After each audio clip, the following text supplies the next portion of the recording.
Chapter 5. Liking. The Friendly Thief. The main work of a trial attorney is to make a jury like his client. Clarence Darrow. Few people would be surprised to learn that, as a rule, we most prefer to say yes to the requests of someone we know and like. What might be startling to note, however, is that this simple rule is used in hundreds of ways by total strangers to get us to comply with their requests. The clearest illustration I know of the professional exploitation of the liking rule is the Tupperware party, which I consider the quintessential American compliance setting. Anybody familiar with the workings of a Tupperware party will recognize the use of the various weapons of influence we have examined so far. Reciprocity. To start, games are played and prizes won by the partygoers. Anyone who doesn't win a prize gets to reach into a grab bag for hers so that everyone has received a gift before the buying begins. Commitment. Each participant is urged to describe publicly the uses and benefits she has found in the Tupperware she already owns. And social proof. Once the buying begins, each purchase builds the idea that other similar people want the product. Therefore, it must be good. All the major weapons of influence are present to help things along. But the real power of the Tupperware party comes from a particular arrangement that trades on the liking rule. Despite the entertaining and persuasive salesmanship of the Tupperware demonstrator, the true request to purchase the product does not come from this stranger. It comes from a friend to every woman in the room. Oh, the Tupperware representative may physically ask for each partygoer's order, all right, but the more psychologically compelling requester is a housewife sitting off to the side, smiling, chatting, and serving refreshments. She is the party hostess, who has called her friends together for the demonstration in her home, and who everyone knows makes a profit from each piece sold at her party. Simple. By providing the hostess with a percentage of the take, the Tupperware Home Parties Corporation arranges for its customers to buy from and for a friend rather than an unknown salesperson. In this way, the attraction, the warmth, the security, and the obligation of friendship are brought to bear on the sales setting. Consumer researchers Frenzer and Davis, who have examined the social ties between the hostess and the partygoers in home party sales settings, have affirmed the power of the company's approach. The strength of that social bond is twice as likely to determine product purchase as is preference for the product itself. The results have been remarkable. It was recently estimated that Tupperware sales exceed $2.5 million a day. What is interesting is that the customers appear to be fully aware of the liking and friendship pressures embodied in the Tupperware party. Some don't seem to mind. Others do, but don't seem to know how to avoid them.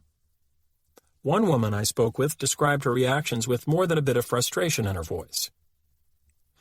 It's gotten to the point now where I hate to be invited to Tupperware parties. I've got all the containers I need, and if I wanted any more, I could buy another brand cheaper in the store. But when a friend calls up, I feel like I have to go.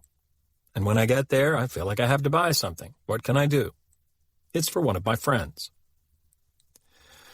With so irresistible an ally as the friendship principle operating, it is little wonder that the company has abandoned retail sales outlets and has pushed the home party concept until a Tupperware party now starts somewhere every 2.7 seconds. But of course, all sorts of other compliance professionals recognize the pressure to say yes to someone we know and like. Take, for instance, the growing number of charity organizations that recruit volunteers to canvass for donations close to their own homes. They understand perfectly how much more difficult it is for us to turn down a charity request when it comes from a friend or a neighbor. Other compliance professionals have found that the friend doesn't even have to be present to be effective. Often, just the mention of the friend's name is enough. The Shackley Corporation, which specializes in door-to-door sales of various home-related products, advises its salespeople to use the endless chain method for finding new customers. Once a customer admits to liking a product, he or she can be pressed for the names of friends who would also appreciate learning about it. The individuals on that list can then be approached for sales, and a list of their friends, who can serve as sources for still other potential customers, and so on in an endless chain.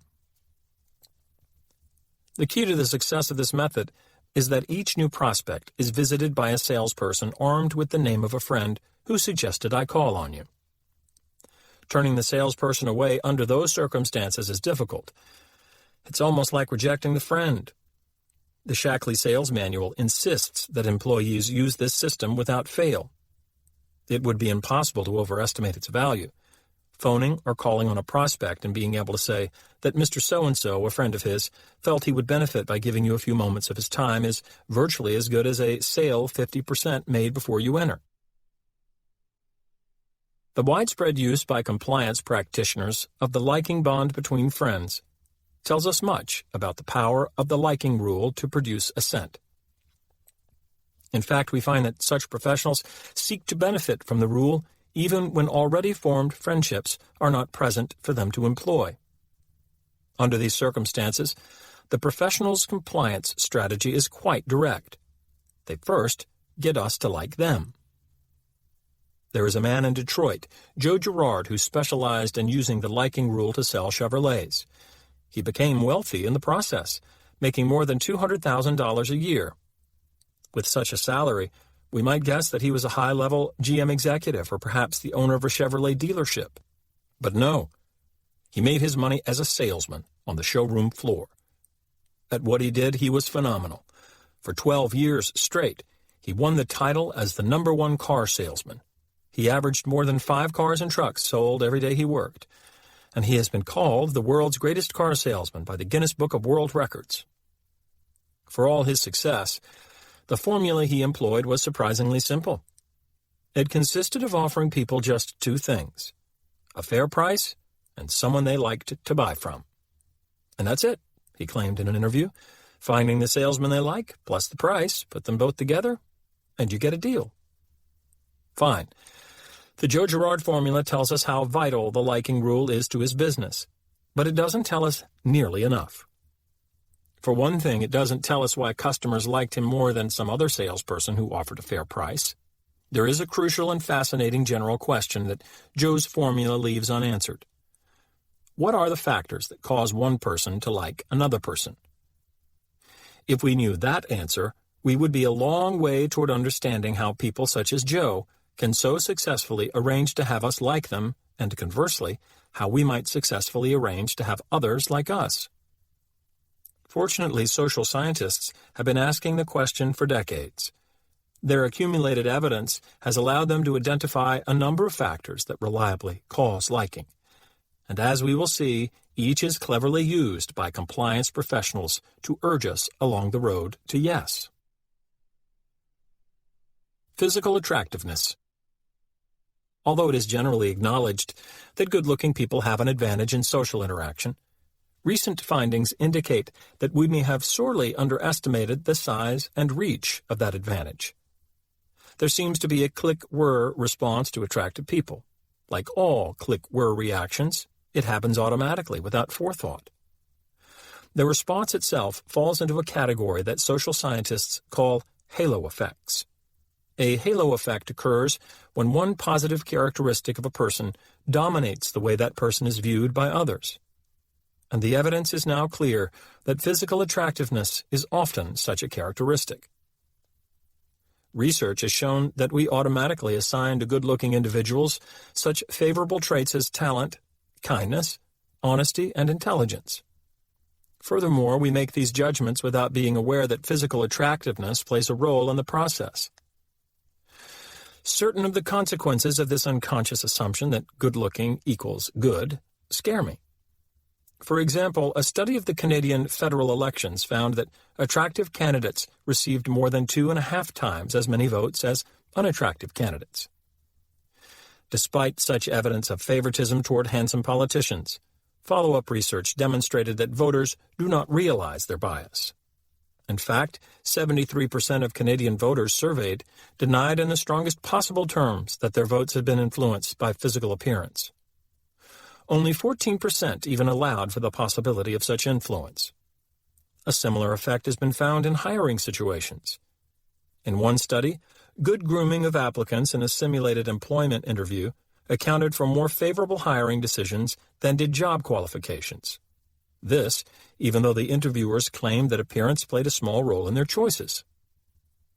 Equally unsettling research indicates that our judicial process is similarly susceptible to the influences of body dimensions and bone structure. Good-looking people are likely to receive highly favorable treatment in the legal system. For example, in a Pennsylvania study, researchers rated the physical attractiveness of 74 separate male defendants at the start of their criminal trials. When much later the researchers checked court records for the results of these cases, they found that the handsome men had received significantly lighter sentences.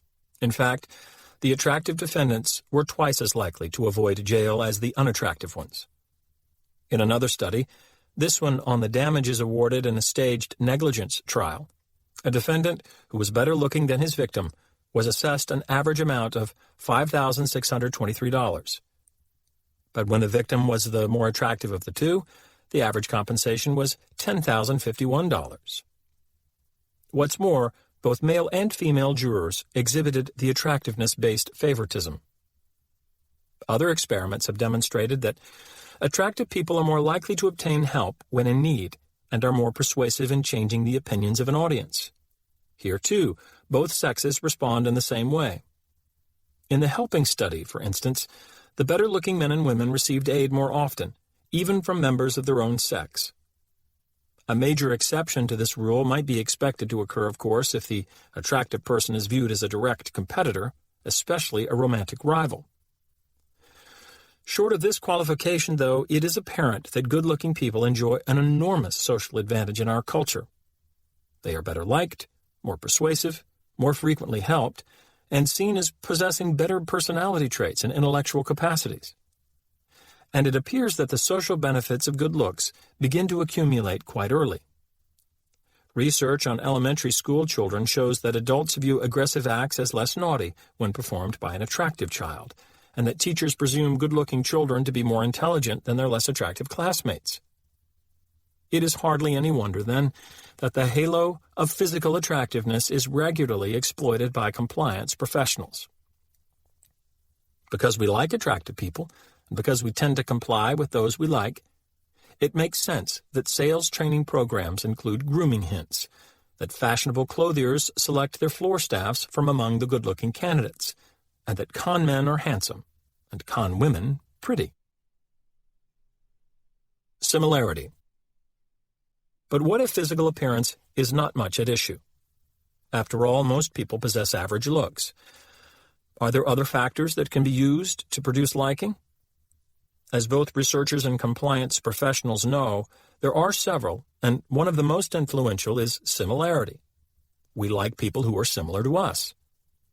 This fact seems to hold true whether the similarity is in the area of opinions, personality traits, background, or lifestyle. Consequently, those who wish to be liked in order to increase our compliance can accomplish that purpose by appearing similar to us in any of a wide variety of ways. Dress is a good example. Several studies have demonstrated that we are more likely to help those who dress like us. In one study done in the early 1970s, when young people tended to dress either in hippie or straight fashion, experimenters donned hippie or straight attire and asked college students on campus for a dime to make a phone call.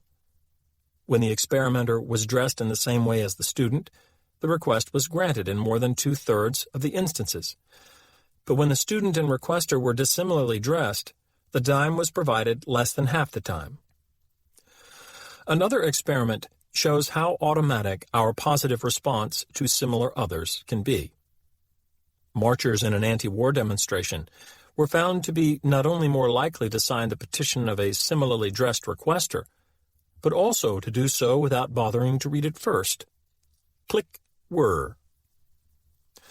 Another way requesters can manipulate similarity to increase liking and compliance is to claim that they have backgrounds and interests similar to ours.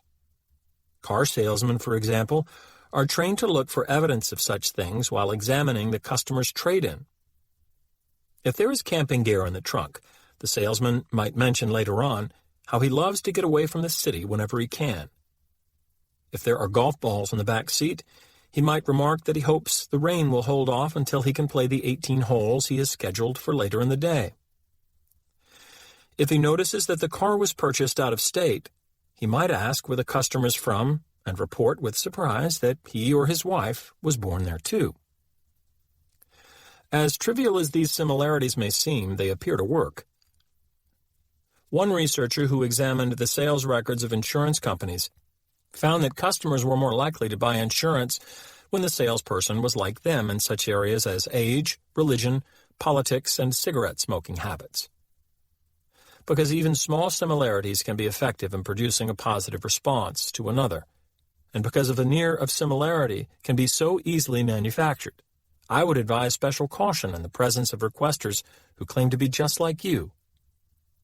Indeed, it would be wise these days to be careful around salespeople who just seem to be just like you.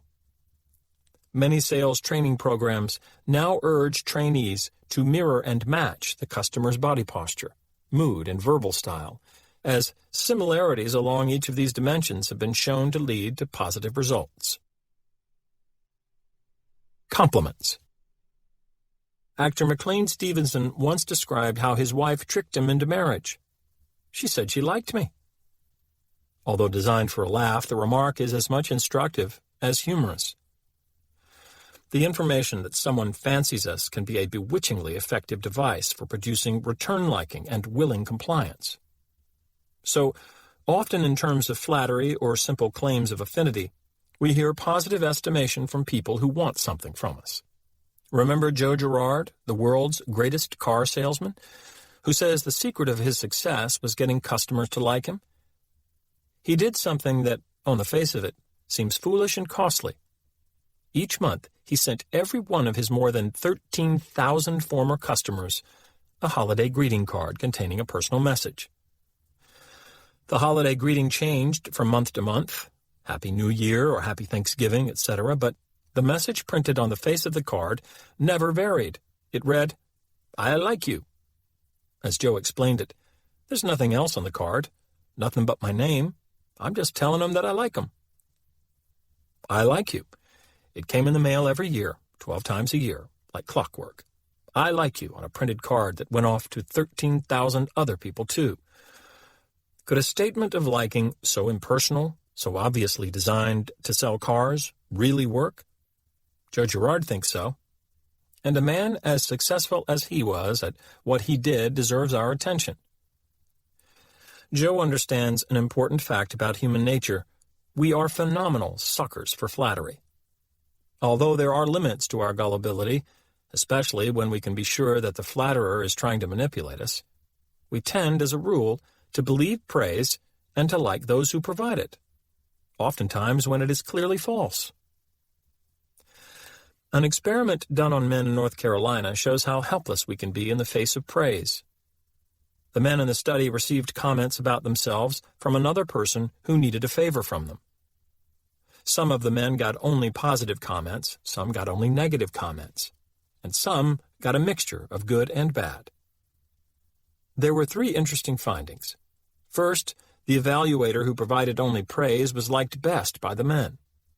Second, this was the case even though the men fully realized that the flatterer stood to gain from their liking him. Finally, unlike the other types of comments, pure praise did not have to be accurate to work. Positive comments produced just as much liking for the flatterer when they were untrue as when they were true. Apparently, we have such an automatically positive reaction to compliments that we can fall victim to someone who uses them in an obvious attempt to win our favor. Click whir. When seen in this light, the expense of printing and mailing well over 150,000 I like you cards each year seems neither as foolish nor as costly as before. Contact and cooperation. For the most part, we like things that are familiar to us. To prove the point to yourself, try a little experiment. Get the negative of an old photograph that shows a front view of your face and have it developed into a pair of pictures. One that shows you as you actually look and one that shows a reverse image, so that the right and left sides of your face are interchanged. Now decide which version of your face you like better and ask a good friend to make the choice too. If you were at all like a group of Milwaukee women on whom this procedure was tried, you should notice something odd. Your friend will prefer the true you, but you will prefer the reverse image. Why? Because you both will be responding favorably to the more familiar face. Your friend to the one the world sees, and you to the transposed one you find in the mirror every day. Because of its effect on liking, familiarity plays a role in decisions about all sorts of things, including the politicians we elect. It appears that in an election booth, voters often choose a candidate merely because the name seems familiar. In one controversial Ohio election a few years ago, a man given little chance of winning the state attorney general race swept to victory when, shortly before the election, he changed his name to Brown, a family name of much Ohio political tradition. How could such a thing happen? The answer lies partially in the unconscious way that familiarity affects liking. Often we don't realize that our attitude towards something has been influenced by the number of times we have been exposed to it in the past. For example, in one experiment, the faces of several individuals were flashed on a screen so quickly that later on, the subjects who were exposed to the faces in this manner couldn't recall having seen any of them before. Yet, the more frequently a person's face was flashed on the screen, the more these subjects came to like that person when they met in a subsequent interaction. And because greater liking leads to greater social influence, these subjects were also more persuaded by the opinion statements of the individuals whose faces had appeared on the screen most frequently. On the basis of evidence that we are more favorable toward the things we have had contact with, some people have recommended a contact approach to improving race relations. They argue that simply by providing individuals of different ethnic background with more exposure to one another as equals, those individuals will naturally come to like each other better. However, when scientists have examined school integration, the area offering the single best test of the contact approach, they have discovered quite the opposite pattern. School desegregation is more likely to increase prejudice between blacks and whites than to decrease it. Let's stay with the issue of school desegregation for a while. However well-intentioned the proponents of interracial harmony through simple contact, their approach is unlikely to bear fruit because the argument on which it is based is terribly misinformed. First of all, the school setting is no melting pot where children interact as readily with members of other ethnic groups as they do with their own. Years after formal school integration, there is little social integration. The students clot together ethnically, separating themselves for the most part from other groups. Second, even if there were much more inter-ethnic interaction, research shows that becoming familiar with something through repeated contact doesn't necessarily cause greater liking. In fact, continued exposure to a person or object under unpleasant conditions, such as frustration, conflict, or competition, leads to less liking. And the typical American classroom fosters precisely these unpleasant conditions. Consider the illuminating report of a psychologist, Elliot Aronson, called in to consult with school authorities on problems in the Austin, Texas schools. His description of how he found education proceeding in the standard classroom could apply to nearly any public school in the United States. In general, here is how it works. The teacher stands in front of the class and asks a question. 6 to 10 children strain in their seats and wave their hands in the teacher's face, eager to be called on and show how smart they are. Several others sit quietly with eyes averted, trying to become invisible. When the teacher calls on one child, you see looks of disappointment and dismay on the faces of the eager students, who missed a chance to get the teacher's approval. And you will see relief on the faces of the others who didn't know the answer. This game is fiercely competitive, and the stakes are high, because the kids are competing for the love and approval of one of the 2 or 3 most important people in their world.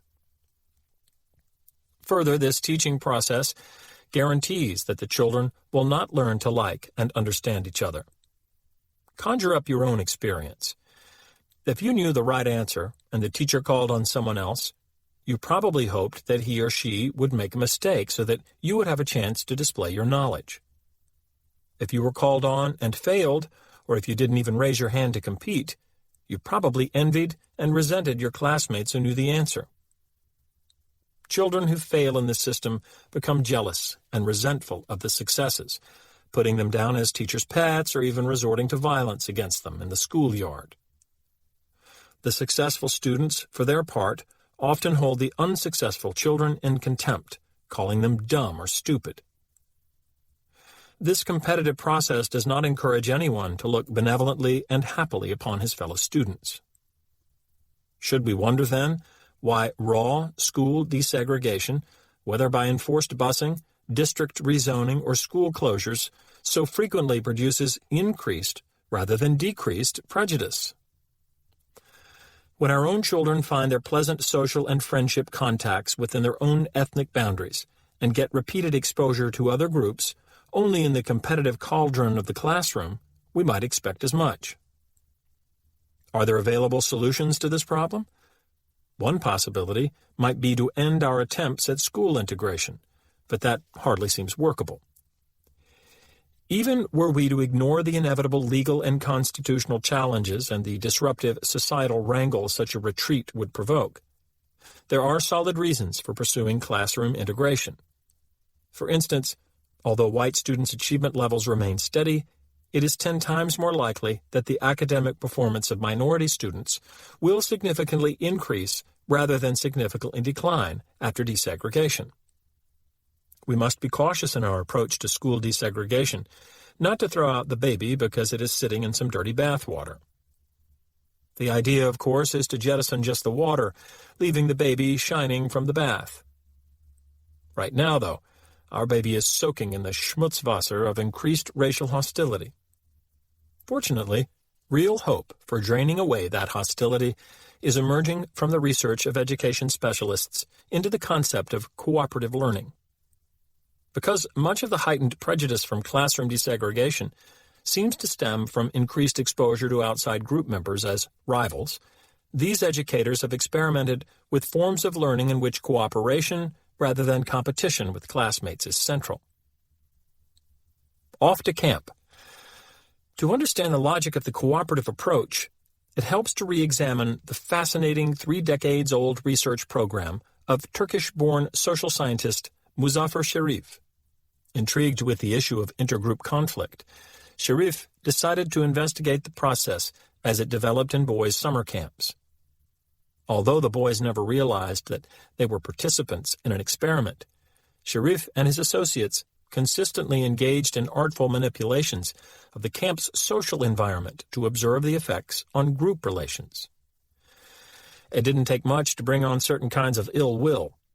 Simply separating the boys into 2 residence cabins was enough to stimulate a we versus they feeling between the groups, and assigning names to the 2 groups, the Eagles and the Rattlers, accelerated the sense of rivalry. The boys soon began to demean the qualities and accomplishments of the other group. But these forms of hostility were minor compared to what occurred when the experimenters purposely introduced competitive activities into the factions' meetings with one another. Cabin against cabin treasure hunts, tugs of war, and athletic contests produced name-calling and physical friction. During the competitions, members of the opposing team were labeled cheaters, sneaks, and stinkers. Afterward, cabins were raided, rival banners were stolen and burned, threatening signs were posted, and lunchroom scuffles were commonplace. At this point, it was evident to Sherif that the recipe for disharmony was quick and easy. Just separate the participants into groups and let sit for a while in their own juices. They mix together over the flame of continued competition, and there you have it, cross-group hatred at a rolling boil. A more challenging issue then faced the experimenters: how to remove the entrenched hostility they had created. They first tried the contact approach of bringing the bands together more often. But even when the joint activities were pleasant ones, such as movies and social events, the results were disastrous. Picnics produced food fights. Entertainment programs gave way to shouting contests. Dining hall lines degenerated into shoving matches. Sherif and his research team began to worry that, in Dr. Frankenstein fashion, they might have created a monster they could no longer control. Then, at the height of the strife, they hit on a resolution that was at once simple and effective. They constructed a series of situations in which competition between the groups would have harmed everyone's interests, in which cooperation was necessary for mutual benefit. On a day-long outing, the single truck available to go into town for food was found to be stuck. The boys were assembled, and all pulled and pushed together until the vehicle was on its way. In another instance, the researchers arranged for an interruption of the camp's water supply, which came through pipes from a distant tank. Presented with the common crisis and realizing the need for unified action, the boys organized themselves harmoniously to find and fix the problem before day's end. And yet another circumstance requiring cooperation, the campers were informed that a desirable movie was available for rental, but that the camp could not afford it. Aware that the only solution was to combine resources, the boys rented the film with pooled money and spent an unusually congenial evening enjoying it together. The consequences, though not instantaneous, were nonetheless striking. Conjoint efforts toward common goals steadily bridged the rancorous rift between the groups. Before long, the verbal baiting had died, the jostling in lines had ended, and the boys had begun to intermix at the meal tables. Further, when asked to list their best friends, significant numbers changed from an earlier exclusive naming of in-group chums to a listing that included boys in the other group. Some even thanked the researchers for the opportunity to rate their friends again because they realized they had changed their minds since the old days. In one revealing episode, the boys were returning from a campfire on a single bus, something that would have produced bedlam before but was now specifically requested by the boys. When the bus stopped at a refreshment stand, the boys of one group, with $5 left in its treasury, decided to treat their former bitter adversaries to milkshakes. We can trace the roots of this surprising turnabout to those times when the boys had to view one another as allies instead of opponents.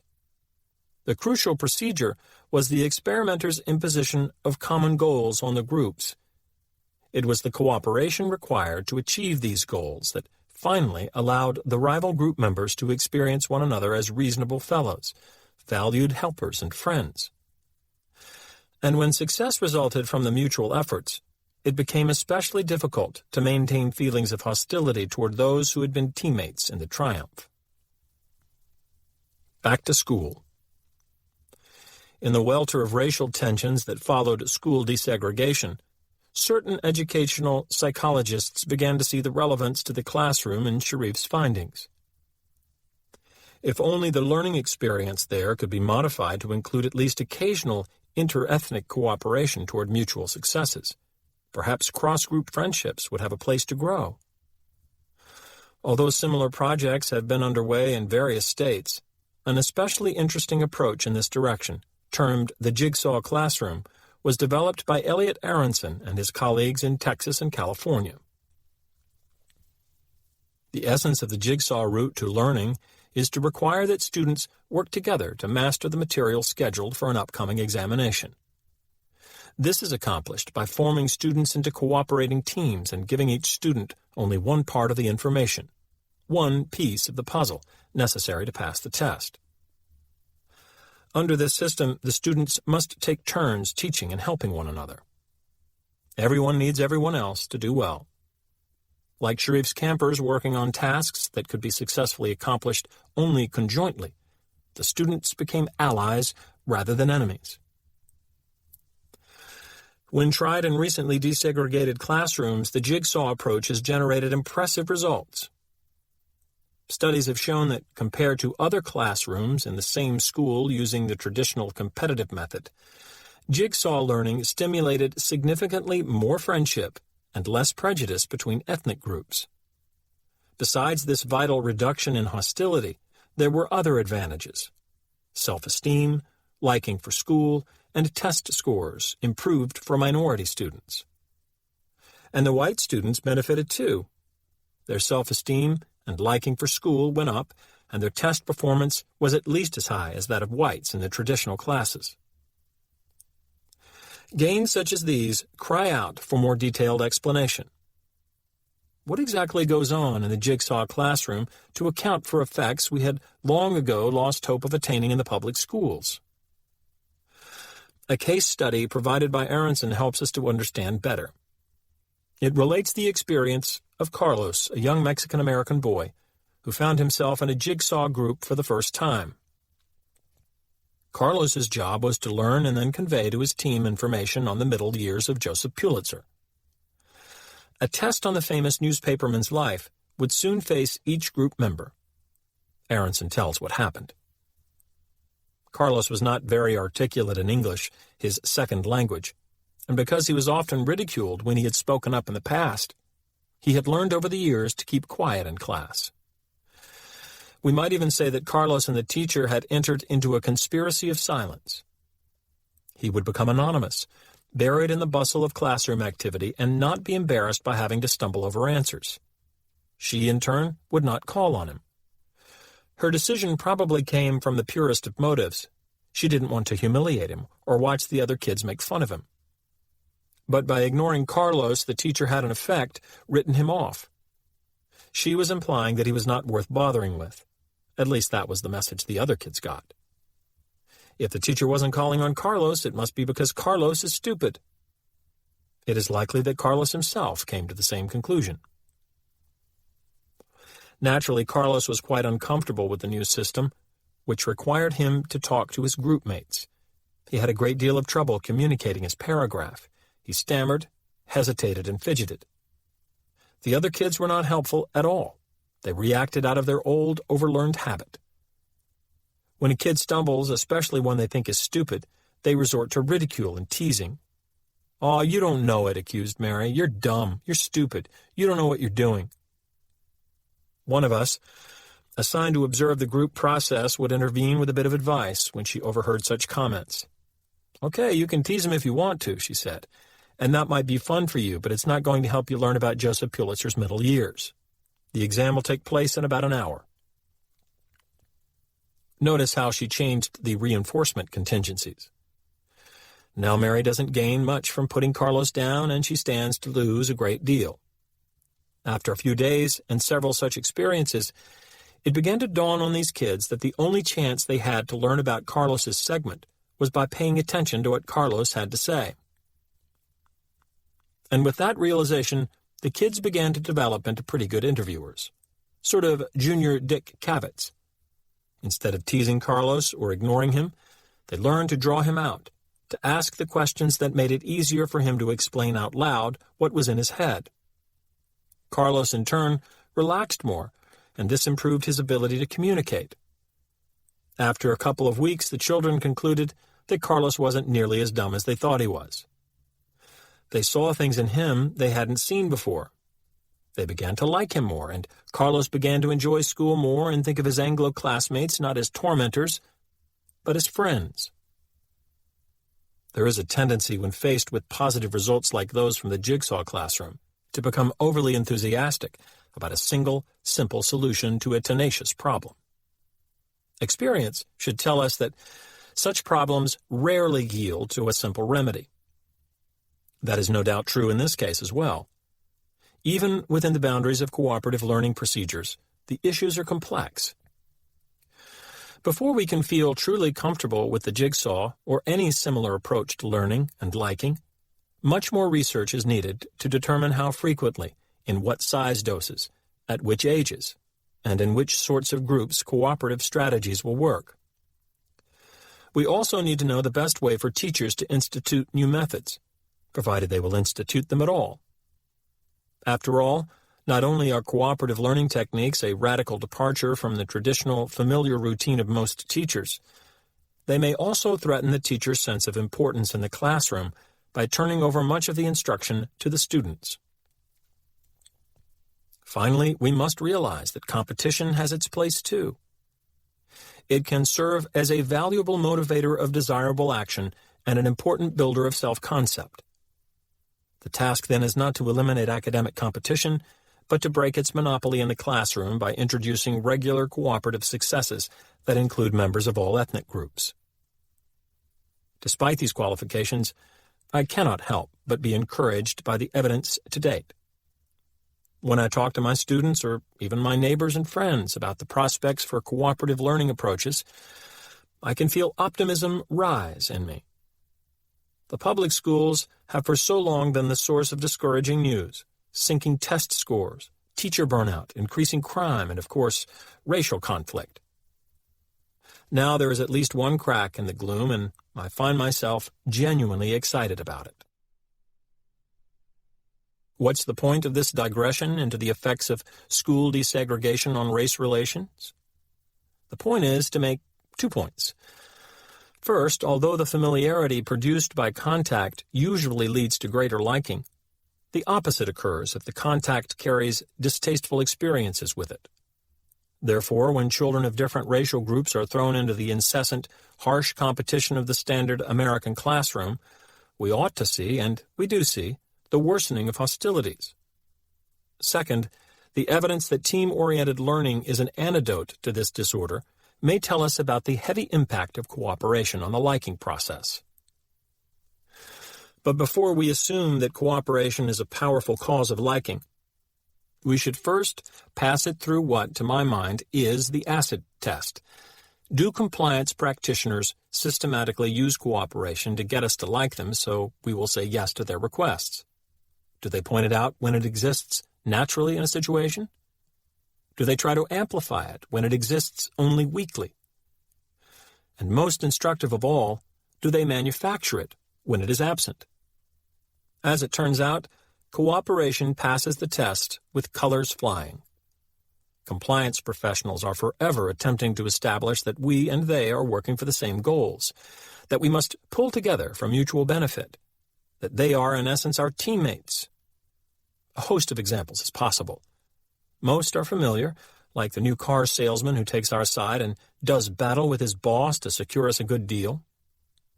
But one rather spectacular illustration occurs in a setting few of us would recognize firsthand because the professionals are police interrogators whose job is to induce suspects to confess to crime.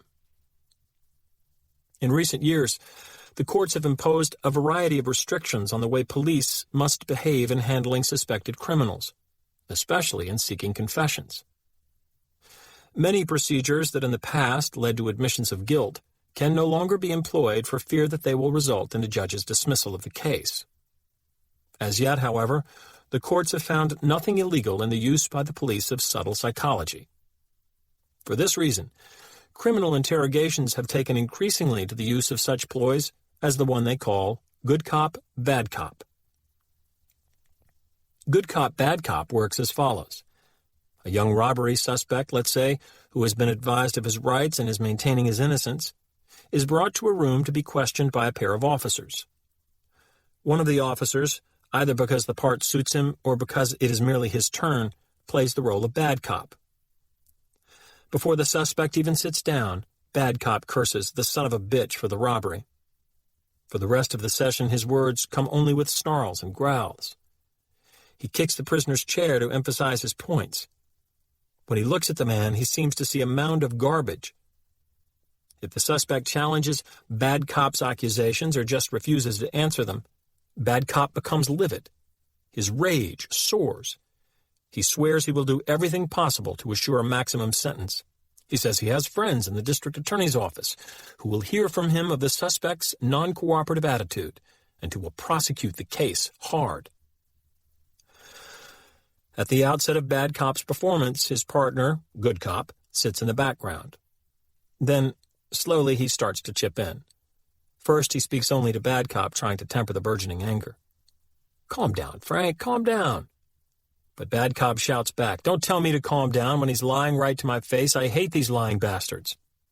A bit later, good cop actually says something in the suspect's behalf. "Take it easy, Frank, he's only a kid." Not much in the way of support, but compared to the rantings of bad cop, the words fall like music on the prisoner's ears. Still, bad cop is unconvinced. "Kid, he's no kid, he's a punk. That's what he is, a punk. And I'll tell you something else, he's over 18. And that's all I need to get his ass sent so far behind bars they'll need a flashlight to find him." Now good cop begins to speak directly to the young man, calling him by his first name and pointing out any positive details of the case. I'll tell you, Kenny, you're lucky that nobody was hurt and you weren't armed. When you come up for sentencing, that'll look good. If the suspect persists in claiming innocence, bad cop launches into another tirade of curses and threats. But this time, good cop stops him. Okay, Frank, handing bad cop some money. I think we could all use some coffee. How about getting us 3 cups? When bad cop is gone, it's time for good cop's big scene. Look, man, I don't know why, but my partner doesn't like you, and he's going to try to get you. And he's going to be able to do it because we've got enough evidence right now. And he's right about the DA's office going hard on guys who don't cooperate. You're looking at 5 years, man, 5 years. Now, I don't want to see that happen to you, so if you admit you robbed that place right now before he gets back, I'll take charge of your case and put in a good word for you to the DA. If we work together on this, we can cut that 5 years down to 2, maybe 1. Do us both a favor, Kenny. Just tell me how you did it, and then let's start working on getting you through this. A full confession frequently follows. Good cop, bad cop works as well as it does for several reasons. The fear of long incarceration is quickly instilled by bad cop's threats. The perceptual contrast principle ensures that, compared to the raving, venomous bad cop, the interrogator playing good cop will seem like an especially reasonable and kind man. And because good cop has intervened repeatedly on the suspect's behalf, has even spent his own money for a cup of coffee, the reciprocity rule pressures for a return favor. The big reason that the technique is effective, though, is that it gives the suspect the idea that there is someone on his side, someone with his welfare in mind, someone working together with him, for him. In most situations, such a person would be viewed very favorably, but in the deep trouble our robbery suspect finds himself, that person takes on the character of a savior. And from savior, it is but a short step to trusted father confessor. Conditioning and association. Why do they blame me, Doc? It was the shaky telephone voice of a local TV weatherman. He had been given my number when he called the psychology department at my university to find someone who could answer his question. A question that had always puzzled him but had recently begun to bother and depress him. I mean, it's crazy, isn't it? Everybody knows that I just report the weather, that I don't order it, right? So how come I get so much flack when the weather's bad? During the floods last year, I got hate mail. One guy threatened to shoot me if it didn't stop raining. Christ, I'm still looking over my shoulder from that one. And the people I work with at the station do it too, sometimes right on the air. They'll zing me about a heat wave or something. They have to know that I'm not responsible, but that doesn't seem to stop them. Can you help me understand this, Doc? It's really getting me down. We made an appointment to talk in my office, where I tried to explain that he was the victim of an age-old click-whirr response that people have to things they perceive as merely connected to one another. Instances of this response abound in modern life. But I felt that the example most likely to help the distressed weatherman would require a bit of ancient history. I asked him to consider the precarious fate of the imperial messengers of old Persia. Any such messenger assigned the role of military courier had special cause to hope mightily for Persian battlefield successes. With news of victory in his pouch, he would be treated as a hero upon his arrival at the palace.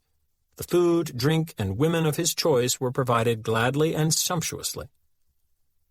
Should his message tell of military disaster, though, the reception would be quite different. He was summarily slain.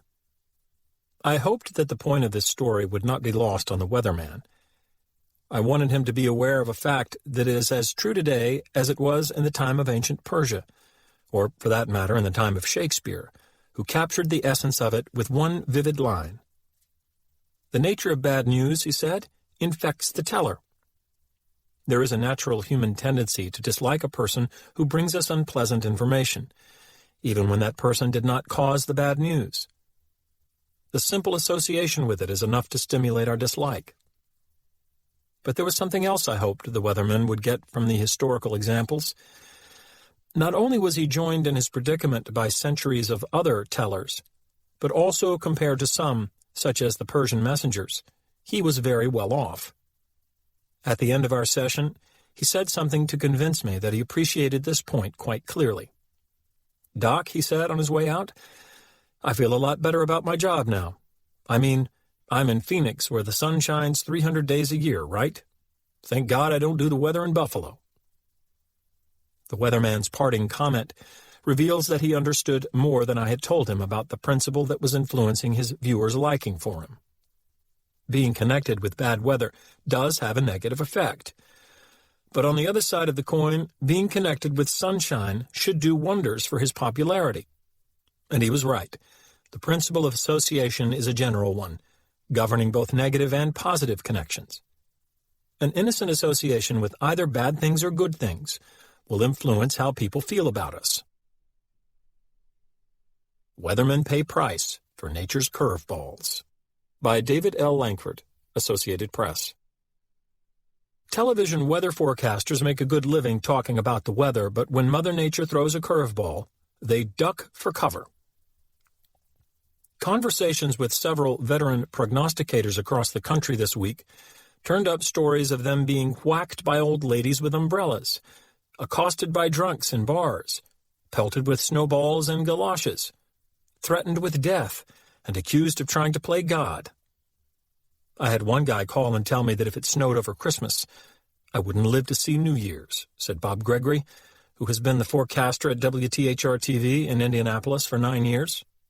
Most of the forecasters claimed they are accurate 80% to 90% of the time on one-day forecasts, but longer-range predictions get tricky. And most conceded they are simply reporting information supplied by computers and anonymous meteorologists from the National Weather Service, or a private agency. But it's the face on the television screen that people go after. Tom Bonner, 35, who has been with KARK-TV in Little Rock, Arkansas for 11 years, remembers the time a burly farmer from Lone Oak, with too much to drink, walked up to him in a bar, poked a finger in his chest, and said, "You're the one that sent that tornado and tore my house up. I'm going to take your head off." Bonner said he looked for the bouncer, couldn't spot him, and replied, "That's right about the tornado, and I tell you something else. I'll send another one if you don't back off."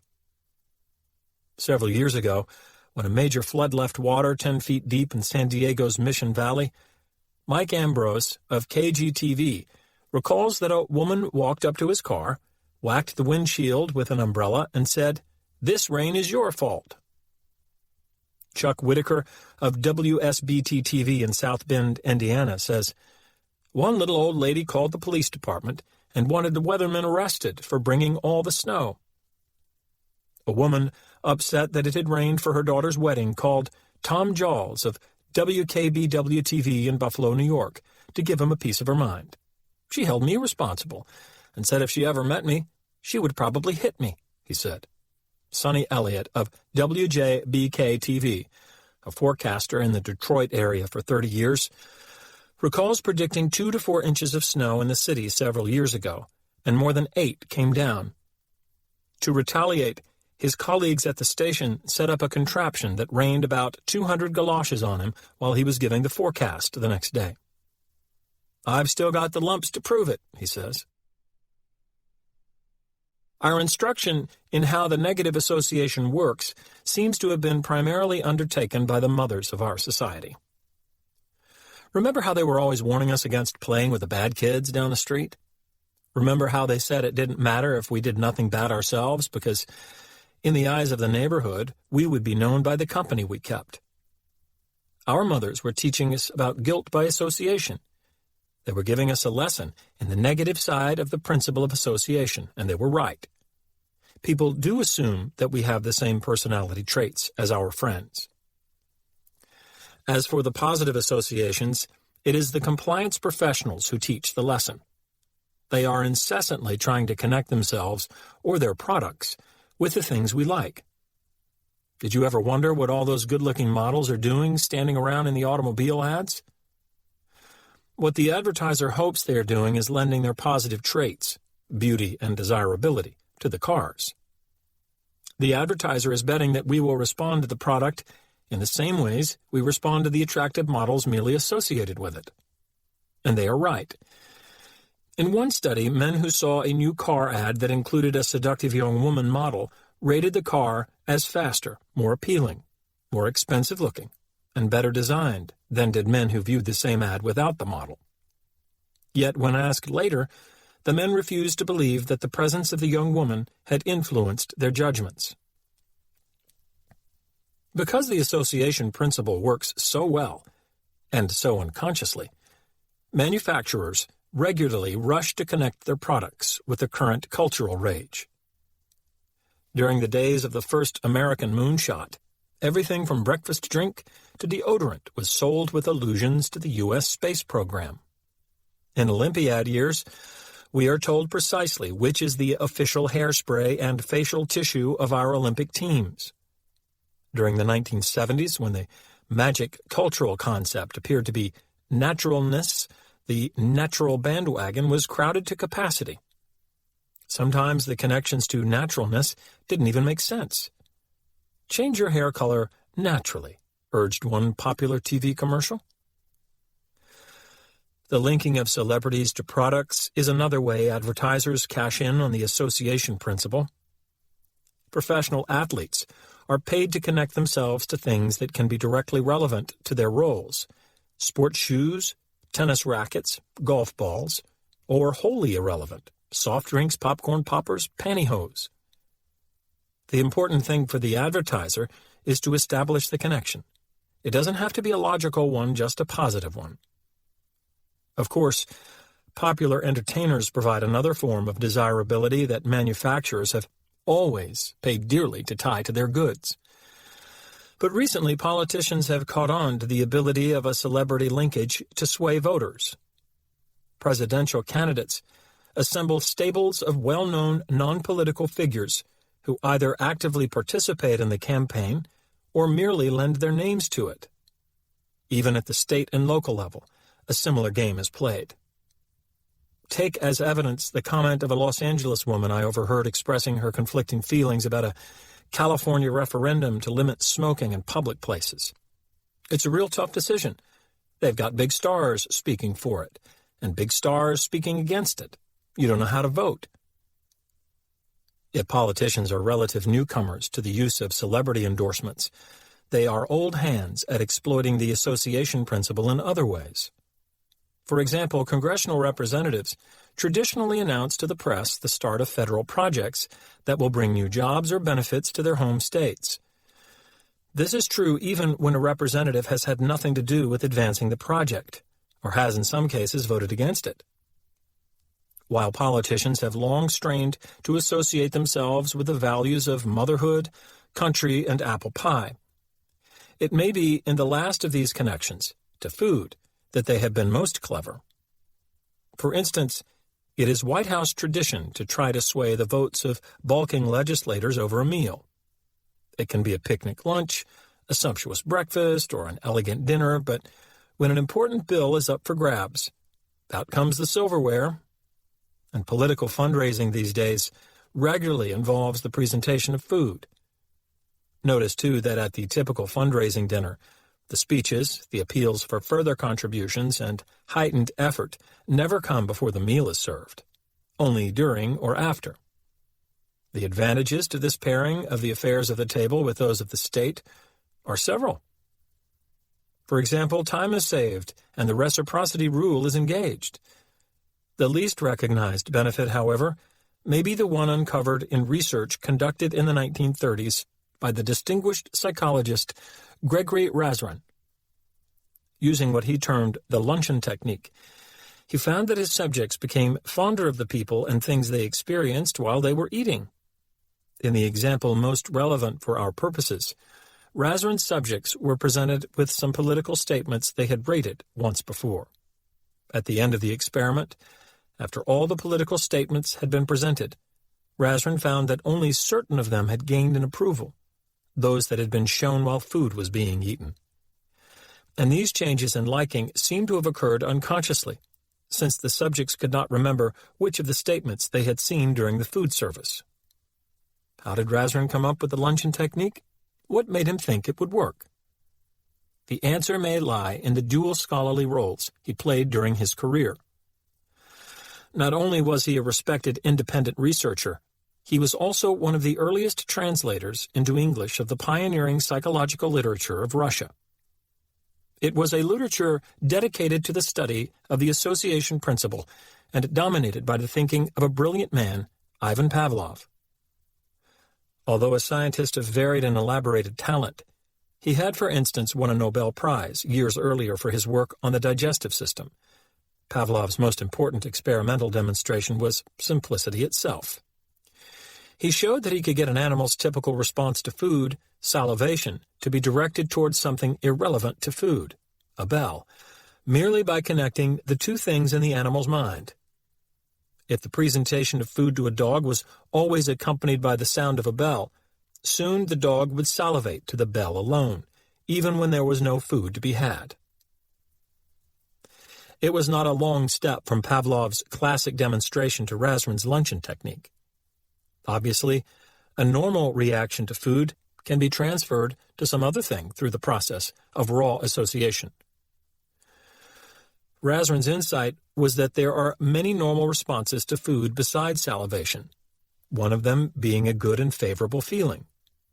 Therefore, it is possible to attach this pleasant feeling, this positive attitude, to anything, political statements being only an example, that is closely associated with good food. Nor is there a long step from the luncheon technique to the compliance professional's realization that all kinds of desirable things can substitute for food in lending their likable qualities to the ideas, products, and people artificially linked to them. In the final analysis, then, that is why those good-looking models are standing around in the magazine ads, and that is why radio programmers are instructed to insert the station's call letters jingle immediately before a big hit song is played. And that is even why the women playing barnyard bingo at a Tupperware party must yell the word Tupperware rather than bingo before they can rush to the center of the floor for a prize. It may be Tupperware for the women, but it's bingo for the company. Just because we are often the unaware victims of compliance practitioners' use of the association principle doesn't mean that we don't understand how it works or don't use it ourselves. There is ample evidence, for instance, that we understand fully the predicament of a Persian imperial messenger or modern-day weatherman announcing bad news. In fact, we can be counted on to take steps to avoid putting ourselves in any similar positions. Research done at the University of Georgia shows just how we operate when faced with the task of communicating good or bad news. Students waiting for an experiment to begin were given the job of informing a fellow student that an important phone call had come in for him. Half the time the call was supposed to bring good news and half the time bad news. The researchers found that the students conveyed the information very differently depending on its quality. When the news was positive, the tellers were sure to mention that feature. You just got a phone call with great news. Better see the experimenter for the details. But when the news was unfavorable, they kept themselves apart from it. You just got a phone call. Better see the experimenter for the details. Obviously, the students had previously learned that to be liked, they should connect themselves to good news, but not bad news. A lot of strange behavior can be explained by the fact that people understand the association principle well enough to strive to link themselves to positive events and separate themselves from negative events, even when they have not caused the events. Some of the strangest of such behavior takes place in the great arena of sports. The actions of the athletes are not the issue here, though. After all, in the heated contact of the game, they are entitled to an occasional eccentric outburst. Instead, it is the often raging, irrational, boundless fervor of the sports fan that seems on its face so puzzling. How can we account for wild sports riots in Europe, or the murder of players and referees by South American soccer crowds gone berserk, or the unnecessary lavishness of the gifts provided by local fans to already wealthy American ball players on the special day set aside to honor them? Rationally, none of this makes sense. It's just a game, isn't it?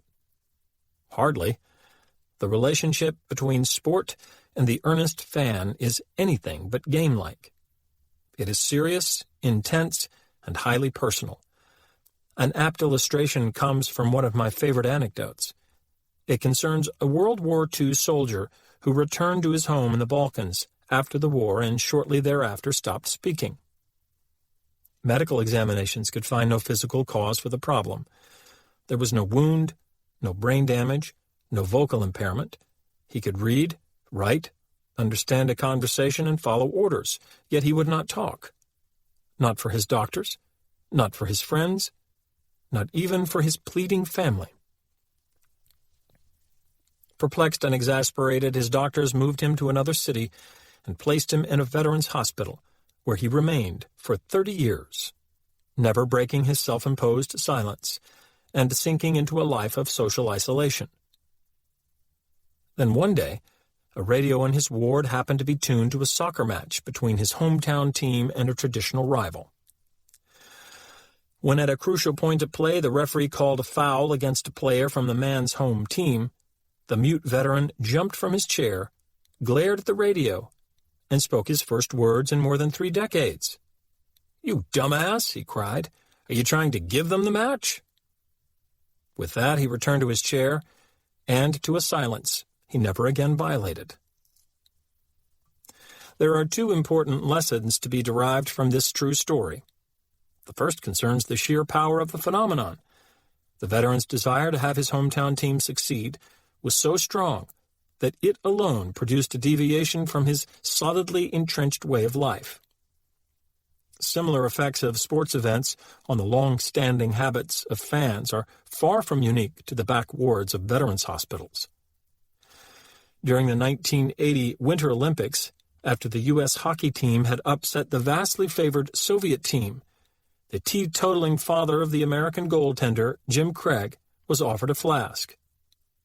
"I've never had a drink in my life," he reported later, "but someone behind me handed me cognac. I drank it. Yes, I did." Nor was such unusual behavior unique to parents of the players. Fans outside the hockey arena were described in news accounts as delirious. They hugged, sang, and turned somersaults in the snow. Even those fans not present at Lake Placid exulted in the victory and displayed their pride with bizarre behavior. In Raleigh, North Carolina, a swim meet had to be halted when, after the hockey score was announced, the competitors and audience alike chanted "USA, USA" until they were hoarse. In Cambridge, Massachusetts, a quiet supermarket erupted at the news into a riot of flying toilet tissue and paper towel streamers. The customers were joined in their spree and soon led by the market employees and manager. Without question, the force is deep and sweeping. But if we return to the account of the silent veteran, we can see that something else is revealed about the nature of the union of sports and sports fan, something crucial to its basic character. It is a personal thing. Whatever fragment of an identity that ravaged mute man still possessed was engaged by soccer play. No matter how weakened his ego may have become after 30 years of wordless stagnation in a hospital ward, it was involved in the outcome of the match. Why? Because he personally would be diminished by a hometown defeat. How? Through the principle of association. The mere connection of birthplace hooked him, wrapped him, tied him to the approaching triumph or failure. As distinguished author Isaac Asimov put it in describing our reactions to the contests we view, all things being equal, you root for your own sex, your own culture, your own locality. And what you want to prove is that you are better than the other person. Whomever you root for represents you, and when he wins, you win. When viewed in this light, the passion of the sports fan begins to make sense. The game is no light diversion to be enjoyed for its inherent form or artistry. The self is at stake. That is why hometown crowds are so adoring and, more tellingly, so grateful toward those regularly responsible for home team victories. That is also why the same crowds are often ferocious in their treatment of players, coaches, and officials implicated in athletic failures. Fans' intolerance of defeat can shorten the careers of even successful players and coaches. Take the case of Frank Layden, who abruptly quit as coach of the NBA's Utah Jazz while the team was leading the league's Midwest Division. Layden's relative success, warm humor, and widely known charitable activities in the Salt Lake City area were not enough to shield him from the ire of some Jazz supporters after team losses. Citing abrasive incidents with abusive fans, including one in which people waited around for an hour to curse at him following a defeat, Layden explained his decision. "Sometimes in the NBA you feel like a dog. I've had people spit on me. I had a guy come up to me and say, 'I'm a lawyer. Hit me so I can sue you.' I think America takes all sports too seriously." So we want our affiliated sports teams to win to prove our own superiority. But to whom are we trying to prove it? Ourselves, certainly, but to everyone else, too. According to the association principle, if we can surround ourselves with success that we are connected with in even a superficial way, for example, place of residence, our public prestige will rise. Are sports fans right to think that without ever throwing a block, catching a ball, scoring a goal, or perhaps even attending a game, they will receive some of the glory from a hometown championship? I believe so. The evidence is in their favor. Recall that Persia's messengers did not have to cause the news. My weatherman did not have to cause the weather. And Pavlov's bell did not have to cause the food for powerful effects to occur. The association was enough. It is for this reason that, were the University of Southern California to win the Rose Bowl, we could expect people with a Southern Cal connection to try to increase the visibility of that connection in any of a variety of ways. In one experiment showing how wearing apparel can serve to proclaim such an association, researchers counted the number of school sweatshirts worn on Monday mornings by students on the campuses of 7 prominent football universities: Arizona State, Louisiana State, Notre Dame, Michigan, Ohio State, Pittsburgh, and Southern California. The results showed that many more home school shirts were worn if the football team had won its game on the prior Saturday. What's more, the larger the margin of victory, the more such shirts appeared. It wasn't a close, hard-fought game that caused the students to dress themselves, literally, in success. Instead, it was a clear, crushing conquest, smacking of indisputable superiority. This tendency to try to bask in reflected glory by publicly trumpeting our connections to successful others has its mirror image in our attempt to avoid being darkened by the shadow of others' defeat. In an amazing display during the luckless 1980 season ticket-holding fans of the New Orleans Saints football team began to appear at the stadium wearing paper bags to conceal their faces. As their team suffered loss after loss, more and more fans donned the bags until TV cameras were regularly able to record the extraordinary image of gathered masses of people shrouded in brown paper, with nothing to identify them but the tips of their noses. I find it instructive that during a late-season contest, when it was clear that the Saints were at last going to win one, the fans discarded their bags and went public once more. All this tells me that we purposefully manipulate the visibility of our connections with winners and losers in order to make ourselves look good to anyone who could view these connections. By showcasing the positive associations and burying the negative ones, we are trying to get observers to think more highly of us and to like us more. There are many ways we go about this, but one of the simplest and most pervasive is in the pronouns we use. Have you noticed, for example, how often after a home team victory, fans crowd into the range of a TV camera, thrust their index fingers high, and shout, "We're number one, we're number one"? Note that the call is not, "They're number one," or even, "Our team is number one." The pronoun is we, designed to imply the closest possible identity with the team. Note also that nothing similar occurs in the case of failure. No television viewer will ever hear the chant, "We're in last place! We're in last place!" Home team defeats are the times for distancing oneself. Here, we is not nearly as preferred as the insulating pronoun they. To prove the point, I once did a small experiment in which students at Arizona State University were phoned and asked to describe the outcome of a football game their school team had played a few weeks earlier. Some of the students were asked the outcome of a certain game their team had lost. The other students were asked the outcome of a different game, one their team had won. My fellow researcher, Avril Thorne, and I simply listened to what was said and recorded the percentage of students who used the word "we" in their descriptions. When the results were tabulated, it was obvious that the students had tried to connect themselves to success by using the pronoun "we" to describe their school team victory. "We beat Houston 17-14," or "we won." In the case of the lost game, however, "we" was rarely used. Instead, the students used terms designed to keep themselves separate from their vanquished team. "They lost to Missouri 30-20," or "I don't know the score, but Arizona State got beat." Perhaps the twin desires to connect ourselves to winners and to distance ourselves from losers were combined consummately in the remarks of one particular student.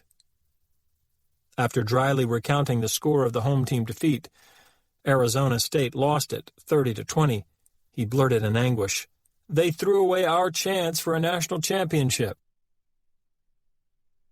If it is true that to make ourselves look good, we try to bask in the reflected glory of the successes we are even remotely associated with, a provocative implication emerges.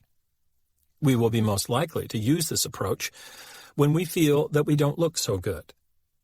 Whenever our public image is damaged, we will experience an increased desire to restore that image by trumpeting our ties to successful others. At the same time, we will most scrupulously avoid publicizing our ties to failing others. Support for these ideas comes from the telephone study of Arizona State University students. Before being asked about the home team victory or loss, they were given a test of their general knowledge. The test was rigged so that some of the students would fail badly while the others would do quite well. So at the time they were asked to describe the football score, half of the students had experienced recent image damage from their failure of the test.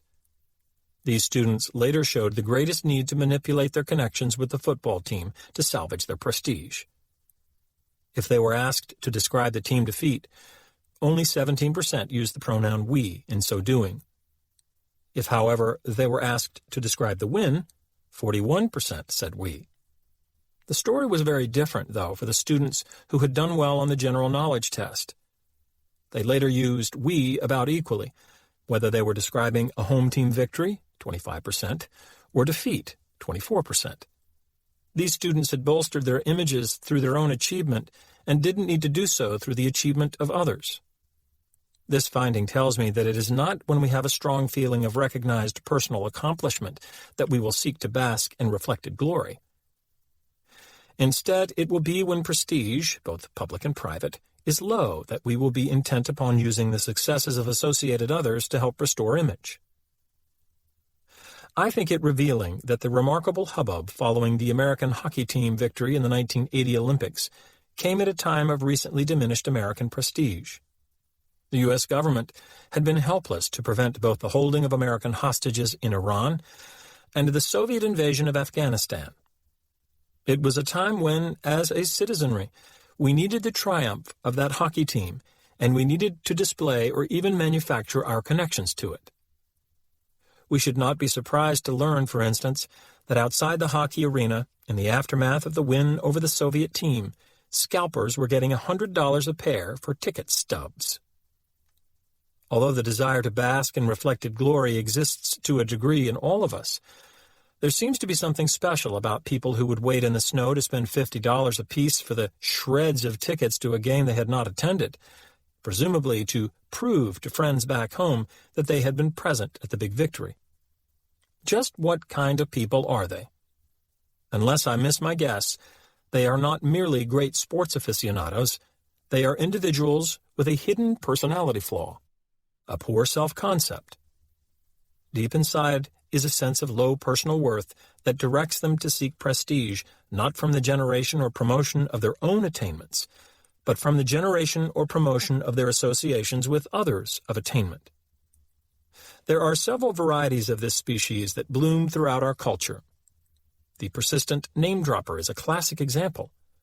So too is the rock music groupie, who trades sexual favors for the right to tell girlfriends that she was with a famous musician for a time. No matter which form it takes, the behavior of such individuals shares a similar theme: the rather tragic view of accomplishment as deriving from outside the self. Certain of these people work the association principle in a slightly different way. Instead of striving to inflate their visible connections to others of success, they strive to inflate the success of others they are visibly connected to. The clearest illustration is the notorious stage mother, obsessed with securing stardom for her child. Of course, women are not alone in this regard. In 1991, a Davenport, Iowa obstetrician cut off service to the wives of 3 school officials, reportedly because his son had not been given enough playing time in school basketball games. One of the wives was 8 months pregnant at the time. Physicians' wives often speak of the pressures to obtain personal prestige by association with their husband's professional stature. John Pekkanen, who authored the book The Best Doctors in the U.S., reports that many enraged protests to his list came not from the physicians who were omitted, but from their wives. In one instance that reveals the extent to which the principle of association dominates the thinking of some of these women, Pekkanen received a letter from a frantic wife along with her proof that her husband deserved to be on the list of best doctors. It was a photograph of the man with Merv Griffin. How to say no. Because liking can be increased by many means, a proper consideration of defenses against compliance professionals who employ the liking rule must, oddly enough, be a short one. It would be pointless to construct a horde of specific counter-tactics to combat each of the myriad versions of the various ways to influence liking. There are simply too many routes to be blocked effectively with such a one-on-one strategy.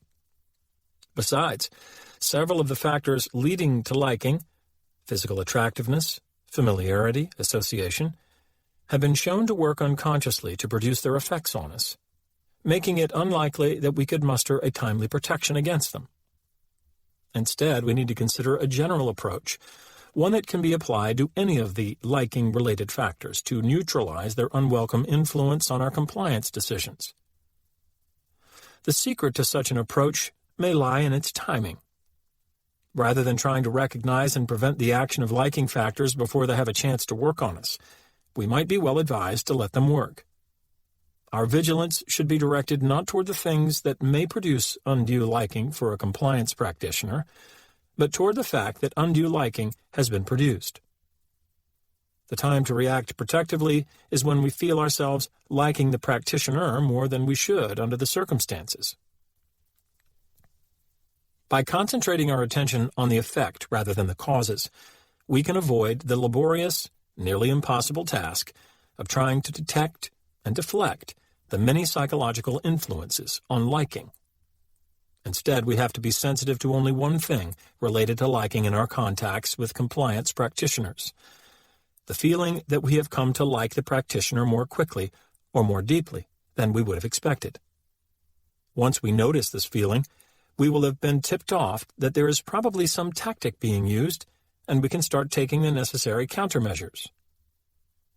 Note that the strategy I am suggesting borrows much from the jiu-jitsu style favored by the compliance professionals themselves. We don't attempt to restrain the influence of the factors that cause liking. Quite the contrary. We allow these factors to exert their force, and then we use that force in our campaign against them. The stronger the force, the more conspicuous it becomes, and consequently the more subject to our alerted defenses. Suppose, for example, we find ourselves bargaining on the price of a new car with Dylan Dan, a candidate for Joe Girard's vacated Greatest Car Salesman title. After talking a while and negotiating a bit, Dan wants to close the deal. He wants us to decide to buy the car. Before any such decision is made, it would be important to ask ourselves a crucial question. In the 25 minutes I've known this guy, have I come to like him more than I would have expected? If the answer is yes, we might want to reflect upon whether Dan behaved during those few minutes in ways that we know affect liking. We might recall that he had fed us, coffee and donuts, before launching into his pitch, that he had complimented us on our choice of options and color combinations, that he had made us laugh, that he had cooperated with us against the sales manager to get us a better deal. Although such a review of events might be informative, it is not a necessary step in protecting ourselves from the liking rule. Once we discover that we have come to like Dan more than we would have expected to, we don't have to know why. The simple recognition of unwarranted liking should be enough to get us to react against it. One possible reaction would be to reverse the process and actively dislike Dan. But that might be unfair to him and contrary to our own interests. After all, some individuals are naturally likable, and Dan might just be one of them. It wouldn't be right to turn automatically against those compliance professionals who happen to be most likable. Besides, for our own sakes, we wouldn't want to shut ourselves off from business interactions with such nice people, especially when they may be offering us the best available deal. I would recommend a different reaction. If our answer to the crucial question is, yes, under the circumstances, I like this guy peculiarly well, this should be the signal that the time has come for a quick countermaneuver. Mentally separate Dan from that Chevy or Toyota he's trying to sell. It is vital to remember at this point that, should we decide for Dan's car, we will be driving it, not him, off the dealership lot. It is irrelevant to a wise automobile purchase that we find Dan likable because he is good-looking, claims an interest in our favorite hobby, is funny, or has relatives back where we grew up. Our proper response, then, is a conscious effort to concentrate exclusively on the merits of the deal and car Dan has for us. Of course, in making a compliance decision, it is always a good idea to keep separate our feelings about the requester and the request. But once immersed in even a brief personal and sociable contact with a requester, that distinction is easy to forget. In those instances, when we don't care one way or the other about a requester, forgetting to make the distinction won't steer us very far wrong. The big mistakes are likely to come when we are fond of the person making a request. That's why it is so important to be alert to a sense of undue liking for a compliance practitioner. The recognition of that feeling can serve as our reminder to separate the dealer from the merits of the deal and to make our decision based on considerations related only to the latter. Were we all to follow this procedure, I am certain we would be much more pleased with the results of our exchanges with compliance professionals, though I suspect that Dealin' Dan would not. Reader's Report. From a Chicago man. Although I've never been to a Tupperware party, I recognized the same kind of friendship pressures recently when I got a call from a long-distance phone company saleswoman. She told me that one of my buddies had placed my name on something called the MCI Friends and Family Calling Circle. This friend of mine, Brad, is a guy I grew up with but who moved to New Jersey last year for a job. He still calls me pretty regularly to get the news on the guys we used to hang out with from the neighborhood. The saleswoman told me that he can save 20% on all the calls he makes to the people on his calling circle list, provided that they are MCI phone company subscribers. Then she asked me if I wanted to switch to MCI to get all the blah-blah-blah benefits of MCI service, and so that Brad could save 20% on his calls to me. Well, I couldn't have cared less about the benefits of MCI service. I was perfectly happy with the long-distance company I had. But the part about wanting to save Brad money on our calls really got to me. For me to say that I didn't want to be in his calling circle and didn't care about saving him money would have sounded like a real affront to our friendship when he learned of it. So, to avoid insulting him, I told her to switch me to MCI. I used to wonder why women would go to a Tupperware party just because a friend was holding it, and then buy stuff they didn't want once they were there. I don't wonder anymore. This reader is not alone in being able to testify to the power of the pressures embodied in MCI's calling circle idea. When Consumer Reports magazine inquired into the practice, the MCI salesperson they interviewed was quite succinct. "It works 9 out of 10 times," he said.